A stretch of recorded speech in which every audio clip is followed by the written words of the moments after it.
Muy buenas tardes, profesor. Voy a explicar lo entendido en el laboratorio de materiales. Bueno, este laboratorio fue principalmente orientado para conocer las propiedades, las distintas propiedades que llegan a tener los materiales.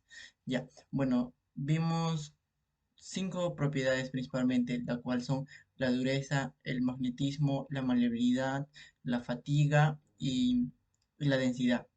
Ya, voy a explicar cada uno de ellos, ya que para cada una de estas propiedades se hizo un experimento distinto en el laboratorio. La dureza. La dureza, ¿qué es la dureza? Para poder entender la dureza, podemos poner un ejemplo claro, el diamante. ¿Y qué vemos las propiedades del diamante? Por ejemplo, sabemos que el diamante es uno de los materiales más duros de todo el mundo. Principalmente este presenta una gran resistencia a ser rayado o a la ruptura. Entonces podemos definir la dureza como la capacidad de un material para ser rayado ante rayaduras o rupturas. Ya. Bueno, para este experimento en el laboratorio principalmente vimos distintos materiales, la cual se nos fue proporcionado por el profesor, y gracias a una pinceta o un cuchillo nosotros pudimos rayarlos y así poder clasificarlos según su nivel de dureza. En el laboratorio nos dieron cerca de 10 materiales. En esos 10 materiales tuvimos que seleccionar de cuál, de cuál, de cuál de menor a mayor iba la dureza. Bueno, en el experimento ya lo hicimos, ya lo vimos, ya, y eso. La maleabilidad. ¿Qué es la maleabilidad? Principalmente entendemos por maleabilidad acerca de la resistencia, digo, la capacidad de un cuerpo para regresar a su forma natural después de que haya sido aplicada una fuerza.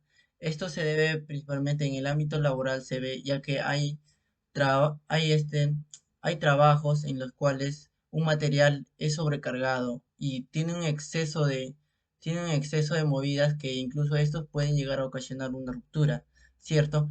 Y es para esto que se selecciona un buen material resistente para aquel trabajo que necesitemos.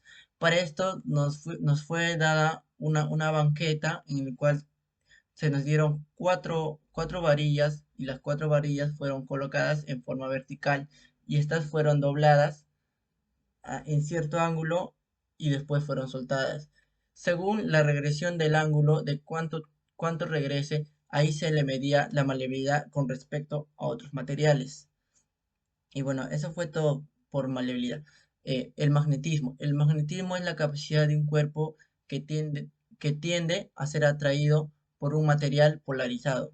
En este caso, nos ayudamos con una regleta y con un imán. El profesor nos dio cuatro materiales de este tamaño. Principalmente todos eran del mismo tamaño, ¿ya? Ya que el magnetismo también depende del tamaño del material. Estos materiales eran acomodados en la regla y según cuánto iban siendo acercados, iban siendo atraídos por el imán.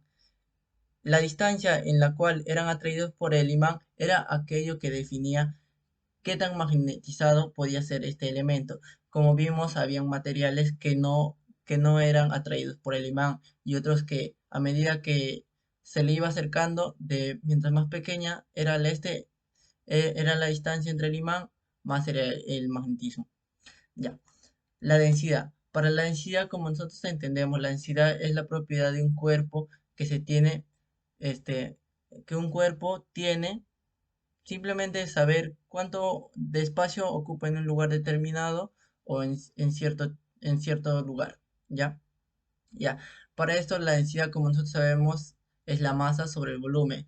Para poder calcular la masa, el profesor nos brindó una balanza en el cual pusimos todos los materiales. Para poder calcular el volumen, el profesor nos dio un tubo precipitado, milimetrado obviamente, con agua, y sumergíamos el material en ello, y según el volumen de agua que éste aumente, esa la considerábamos como el volumen respectivo del material. Bueno, esto principalmente, bueno, fue un experimento relativamente fácil debido a que solamente teníamos que pesar y colocar los valores, nada más. Mm, Otro de los elementos.